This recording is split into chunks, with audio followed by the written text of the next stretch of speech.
tubuhnya gitu kan. Dia Iya. ngerasa, aduh gue gendut nih, aduh, atau misalnya tinggi banget gitu sama temen Iya. beda jauh, atau mungkin dia nggak setinggi teman-temannya gitu. Jadi kayak bener-bener Mhm. dikit-dikit tuh bandingin sama orang lain gitu kan. Jadi perlu banget memang belajar untuk kontrol emosi itu dari remaja, karena jadi harus hidup terus setiap hari gitu, harus menghadapi Mmm. tuntutan-tuntutan yang Nah, coba sekarang gantian Tibo deh. Tibo coba, ada nggak sih lo punya tips ada. or Nanti trik gimana? nggak? Gimana sih caranya ngeregulasi mood swing gitu? At least bisa teredam atau mungkin bisa disalurkan dengan cara yang lebih proper gitu. Iya bisa. Jadi mungkin ya kita mengacu sama yang Hani bilang tadi. Memang kan perkembangan otaknya si manusia ini, mereka tuh baru full nanti ketika mereka yang adults gitu. Nah, pada masa remaja ini, ternyata, ini seperti yang lo jelaskan di awal tadi juga, Nin, bahwa dia terbagi ada remaja awal, ada remaja tengah, ada remaja akhir. Jadi, dalam proses mereka bertahun-tahun itu menjadi remaja, itu tuh ya berkembang terus tuh otaknya. Jadi memang cara meregulasinya mungkin nggak bisa dipukul rata ya semua, karena otaknya berubah selama masa itu. Nah, uh, itu dipengaruhi juga. Tapi regulasi emosi itu memang sudah bisa dan justru kritis dibangun dimulai dari umur 11 sampai 13 tahun. Itu tuh berarti masa remaja awal ya. Dari masa remaja awal tuh udah bisa tuh mulai dilatihin. Karena kan seiring berjalannya waktu nih, sekitar umur 14-an, 14 ke atas, itu mereka mulai mengembangkan logik kan tadi di kepalanya. Kalau kata Hani itu yang bagian depannya nih, bagian mengontrol tuh, gimana mereka memproses supaya emosi itu nggak pure emosi mentah gitu, tapi dibarengin sama logik, itu mulai-mulai muncul sekitar 14 tahunan. Makanya kalau mereka nih udah punya dasarnya dulu, mereka tahu, oke, cara meregulasi emosi itu kayak gini loh. Nah, mereka bisa melanjutkan dengan menggunakan logik mereka untuk membantu cara copingnya mereka itu tadi, regulasinya emosi mereka itu. Jadi nih, di umur 14-16 itu memang si remaja itu lagi mengembangkan apa ya, selain logik, mereka tuh mulai bisa perspektif taking. Jadi sebelum usia itu, mereka emang masih sangat selfish, sangat gue semua tuh dari sudut pandang gue. Tapi dari mulai 14 tahunan itu, mereka mulai bisa mengambil perspektif dari orang lain. Mungkin tadi ngaruh juga kan, mereka tuh pengen diterima loh sama orang-orang di sekitarnya. Jadi, ya gimana caranya, gue harus bisa menempatkan diri gue di posisi orang lain. Orang lain tuh suka orang kayak apa sih, gitu. Nah, itu mulai nih mereka. Dan mereka mulai bisa mengembangkan empatinya mereka terhadap orang lain, kayak gimana. Interest-nya orang lain, kayak gimana, gitu loh. Jadi, mereka mulai strategik nih. Jadi, dalam long term, kalau gue ngikutin emosi gue gak punya temen nih, in the long term, gue bakal kesepian gitu kan. Jadi kayak mereka mulai bisa mikir dalam hal jangka panjang gitu. Nah, naik lagi nih ke remaja yang akhir, di remaja akhir itu, mereka mulai udah kayak orang dewasa, udah agak kayak orang dewasa. Jadi kalau di 14-16 tadi gue bilang logiknya mereka baru berkembang, mereka masih trial and error. Nah, kalau di 17-19 tuh mereka rate sukses dari strategi regulasi emosi mereka lebih tinggi. Jadi mereka mulai lebih objektif, mulai lebih tepat nih, kayak mereka mulai sadar diri gue kayak gini, gue harus menggunakan strategi yang seperti ini. Nah, kenapa sih orang regulasi emosi itu penting gitu? Karena katanya nih, dari yang gue baca, kalau remaja mereka nggak punya kemampuan regulasi emosi yang baik, dan itu kebawa-bawa sampai nantinya mereka dewasa, itu tuh adalah akar dari anxiety dan depression. Which kecemasan dan depresi itu adalah dua hal yang kayaknya paling banyak, ya nggak sih? Jadi, caranya tuh emang macem-macem banget nih. Beberapa cara yang emang sering dilakukan itu adalah salah satunya pakai distraksi. Nah, ini kalau masih remaja-remaja awal deh. Atau nggak usah jauh-jauh deh remaja awal, anak kecil. Sering kan sama ibunya didistraksi kalau misalnya dia lagi nangis, lihat kan ada mainan apa gitu. Jadi itu kayak bentuknya kayak gitu, distraksi. Cuma mungkin kalau remaja, mereka udah nggak butuh orang tua untuk mendistraksi mereka, tapi mereka udah sadar untuk mendistraksi diri mereka sendiri gitu. Terus ada lagi lain yang sering juga digunakan sama remaja, itu adalah disebutnya reappraisal. Reappraisal itu adalah ya tadi menggunakan logiknya, jadi kayak lo memikirkan lagi apa sih yang menjadi masalah gue gitu. how can I solve this? Tapi mungkin kalau misalnya remaja awal belum sampai how can I solve this ya, tapi lebih ke apa sih nih? Apa sih yang membuat gue merasa kayak gini gitu? Udah mulai dipikirin lagi gitu.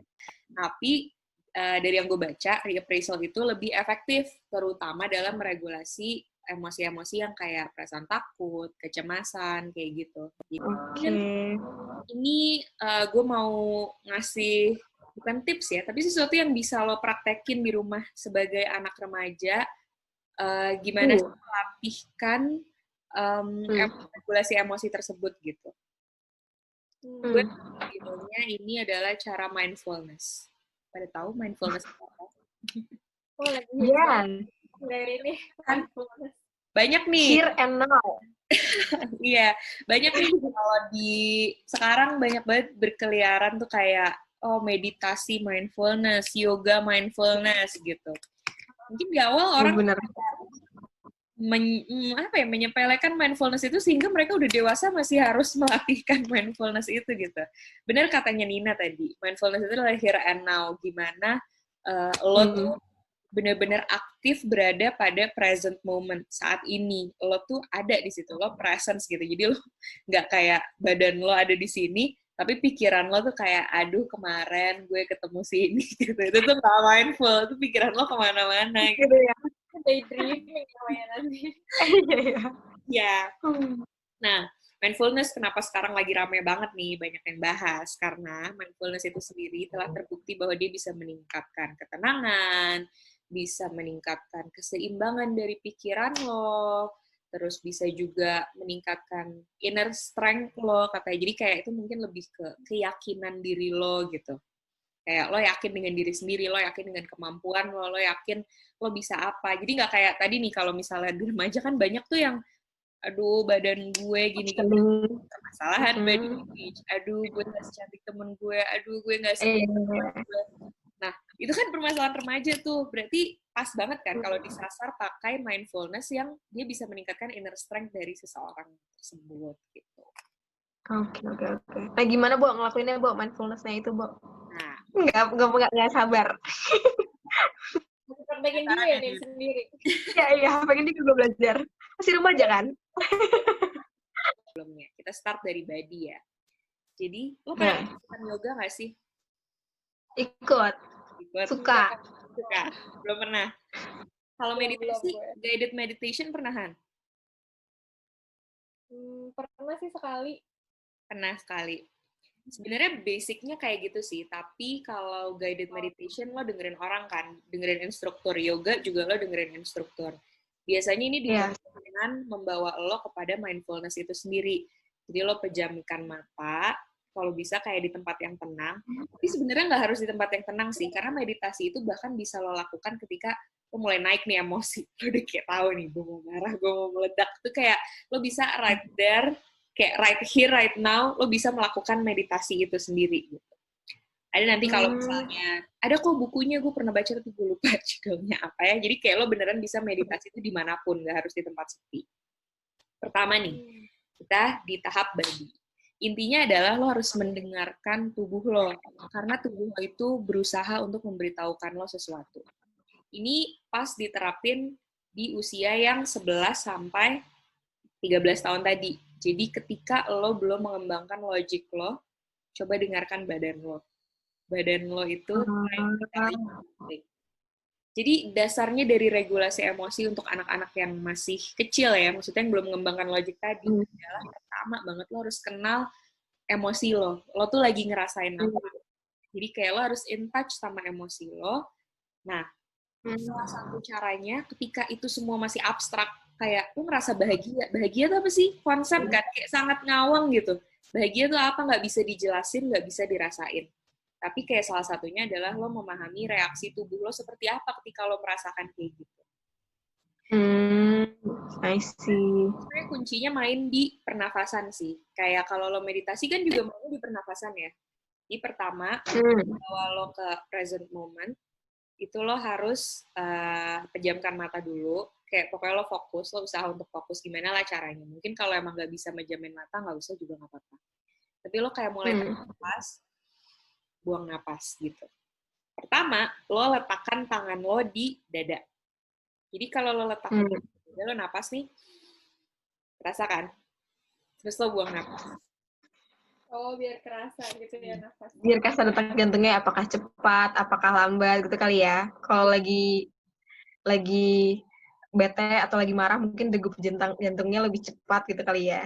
Tapi ini belum nyampe ke situ, Nin. Nanti gue akan ke situ. Oh, Tapi itu. itu bisa ke situ nanti. Sekarang baru kayak Okay. kasih nafas lo dulu di dada. Kalau dia sekarang tangan lo pindah ke perut. Lo nafas. Itu anginnya mengisi perut lo, terus lo buang. Perut lo kempes lagi kan? Itu ada 2 perbedaan kalau lo perhatiin. Kalau di sini pendek napas lo, kayak nggak panjang kan kalau di sini. Tapi kalau di perut, panjang. Kayak itu deep inhale, deep exhale gitu. Jadi perbedaannya adalah kalau lo nafas melalui dada, itu dibilangnya namanya shallow breathing. Jadi kayak itulah yang terjadi kalau lo marah. Ya nggak sih? Kalau pernah dengar nih gue. itu tuh dari dada gitu.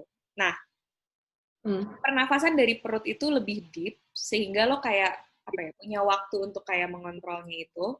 Nah, itu yang biasanya dikatakan membuat lo menjadi lebih tenang. Jadi ketika lo sedang kayak lagi, lo sadar nih, kayak badan lo lagi kayak, gue mau marah, lo pegang dua-duanya, perut dan dada lo nafas, lo rasain lo emang marah di dada lo, tapi kayak coba lo nafas dari perut lo gitu. Lo isi, lo lepas, lo isi, lo lepas, sampai lo ngerasa tenang. Karena pernafasan dari perut yang lebih panjang tadi itu memang terbukti membuat lo lebih calm gitu. Jadi basicnya adalah coba dari pernafasan. Mungkin kalau lagi, itu adalah latihan untuk di rumah ya. Mungkin kalau misalnya lagi di luar, ya lo nggak usah pegang dada atau pegang perut lo, kan aneh sendiri, ini nggak usah pejamkan mata. Tapi lo rasain, lo fokus ke pernafasan lo gitu. Inhale, exhale ya. Inhale, exhale gitu. Latihan aja kayak ketika lo mencoba untuk fokus ke pernafasan lo. Itu emang nggak easy gitu loh. Orang sampai tua aja latihan untuk meditasi, belum tentu bisa tahan kayak 10 menit gitu. Itu tuh susah banget untuk menahan fokus lo di satu hal. That's why lo butuh practice gitu. I see. Kenapa, Han? Gue pernah ada teknik pernafasan 478, lo pernah dengar nggak? Apa tuh? Coba. Oh iya. Jadi 4 detik lo tarik nafas, terus tahan 7 detik, dikeluarkan perlahan 8 detik. Jadi kalau misalnya kan kalau misalnya lagi marah gitu kan kadang susah juga ya untuk bisa fokus gitu. Mungkin bisa coba fokus kan dihitung juga tadi. Menghitung. Gitu. Satu. Ya benar-benar. Itu gue juga dapetin tuh informasi itu dari pas gue ikut training buat sejiwa. Itu tuh juga dibilangin tuh kayak gitu. Katanya sebenarnya sih apapun teknik di breathing, mau itu yang tadi Hani jelasin, atau yang Tibo jelasin, atau ada juga yang square breathing, tau gak lo? Yang 4 hitungan, 4 tarik, 4 tahan, 4 keluarkan, 4 tahan, 4 tarik lagi kayak gitu.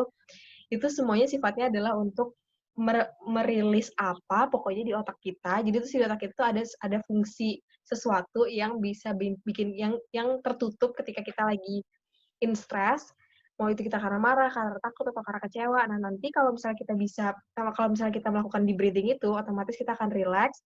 Si yang nyumbet si ini nih, gue lupa lagi namanya apa, I'm so sorry guys, itu tuh akan perlahan-lahan hilang, dan otak kita jadi jauh lebih bisa berpikir dengan jernih, dengan tenang gitu. Katanya tuh gitu, karena ketika kita melakukan di breathing tuh kita kembali ke, apa tuh namanya, sound wave yang di otak kita, yang beta lagi itu loh, oh my god. Gitu tau gak sih lo? Jadi kayak kita kembali tenang gitu. Jadi gelombang di otak kita tuh kembali ke beta. Nah itu dia. Jadi siap untuk berpikir lagi, siap untuk mengevaluasi lagi, atau siap untuk bertindak yang lebih masuk akal dan jernih gitu. Gue pernah denger itu sih. Ya itu mungkin kalau untuk yang lebih kompleksnya nanti bisa pada dicari masing-masingnya, karena banyak banget emang teknik kayak gitu, dan ini gue juga bilangnya makanya dasar. Jadi kayak pernafasan itu adalah dasar. Sebenarnya tekniknya baru mulai masuk di step kedua ini. Jadi di step kedua ini ada yang disebutnya namanya body scan. Ini bisa lo lakuin kalau misalnya lo lagi di rumah, lagi nggak ngapa-ngapain, atau kalau lo emang lagi merasakan suatu emosi tertentu. Jadi body scan nih, kalau lo pernah yoga, biasanya suka dibilangin gini kan, kayak kalau lagi merem, coba rasain jari-jari kaki, rasain kaki, tangan gitu kan. Kayak pokoknya rasain semua bagian tubuh lo, rasain ketegangan dan rilis ketegangannya. Nah, itu adalah salah satu langkah awal lo untuk mengenali badan lo dan mengenali reaksi tubuh lo terhadap emosi-emosi yang lo rasakan. Gitu. Jadi kayak lo mulai ngerasain tuh kayak ketegangannya ada di mana, detak jantung lo gimana, kayak yang tadi Nina bilang. Terus apa ya, kayak mungkin kalau lo kebanyakan kerja atau apa gitu kan biasanya suka di punggung atau Aku nggak kerja sih, anak kecil ya, anak muda. ngerjain PR. Ngerjain PR. Ya pokoknya kayak gitulah, emosi itu mulai lo rasain. Karena langkah pertama nih, ingat aja sih, langkah pertama itu adalah mengenali emosi lo. Lo nggak akan tahu gimana cara meregulasinya kalau lo nggak kenal sama diri lo sendiri dan lo nggak kenal sama emosi lo sendiri. Gitu. Jadi, mungkin untuk sampai... Kenapa, Nin? So true. Gitu dong, bilang gitu doang.